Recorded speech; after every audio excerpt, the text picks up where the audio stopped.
Hello everybody, I'm very happy to be with you today. Beethoven was born in Bonn in Germany in 1770. His father was also a musician, not a very good one, but his grandfather was a good musician. And actually that's the line how actually we get to the great Ludwig.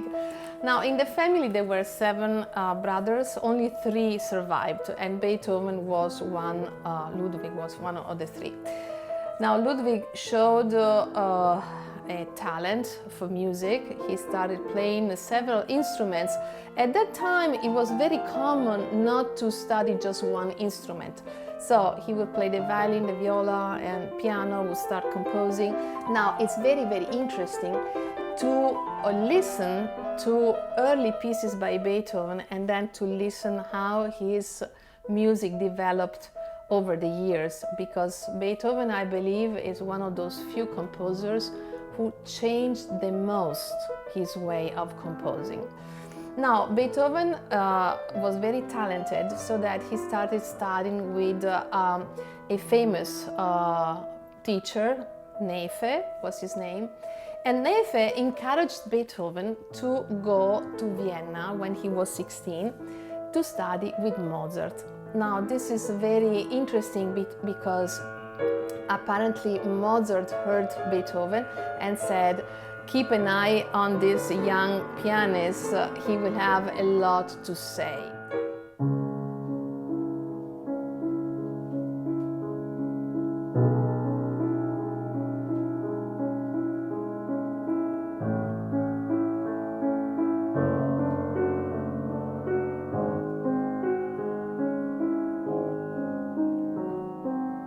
It's a very, very beautiful movement, and there is an interesting story about this sonata, because Beethoven dedicates it to a student of his.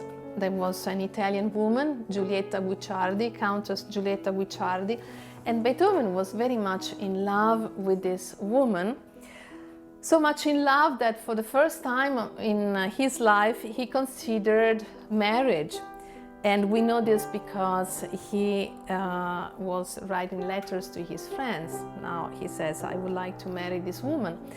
But Giulietta will not marry Beethoven. She would marry a count, and she would move from Vienna to Naples.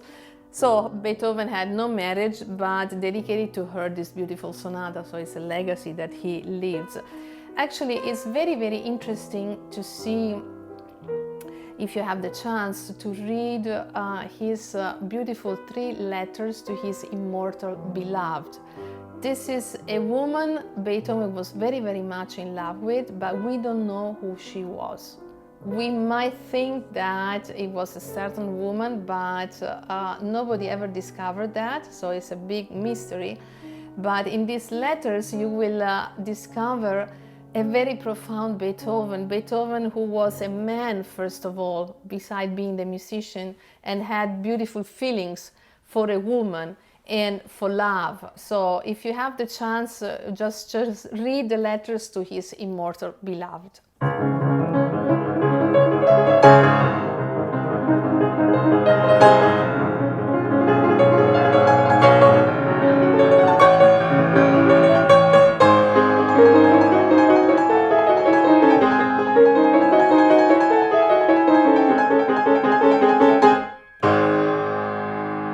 When we look at all that Beethoven composed, it's easier to arrange it in slots. And we divide his life in 3 slots: the early years, the middle years, the mature years, and then the late Beethoven.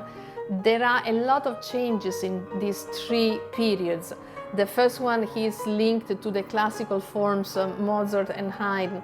In the middle part of his life, that's when he experiments the most. And this is around the beginning of the 1800 until 1810, 12, something like that. And then he shifts a lot. Why that?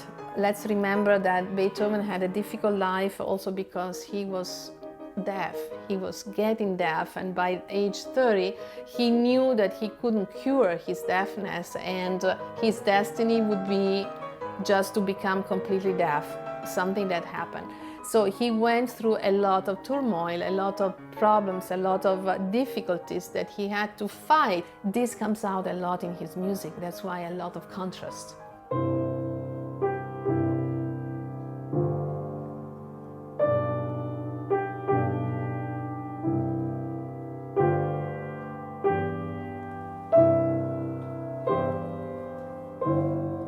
As I said, at the end of his life, his music becomes very, very peaceful.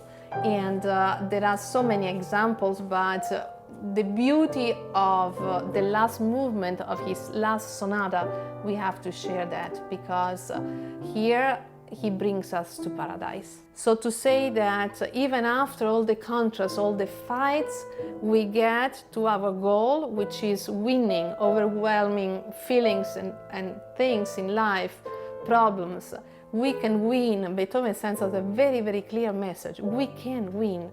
And what we get is peace. You know, this is the way he finishes his last sonata.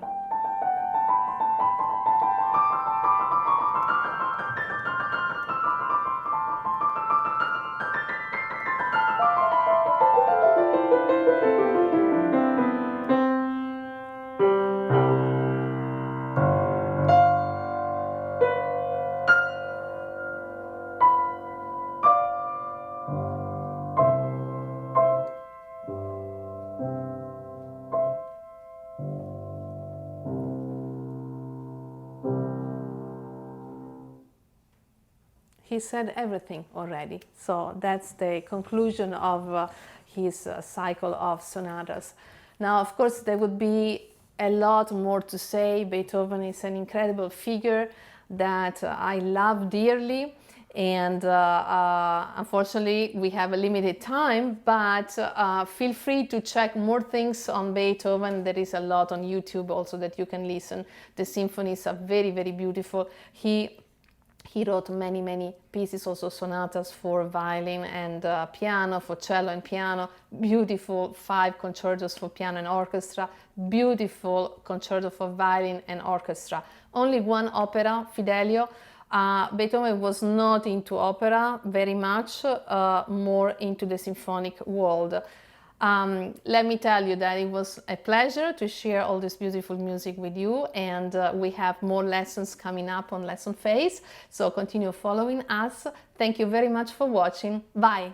Ciao.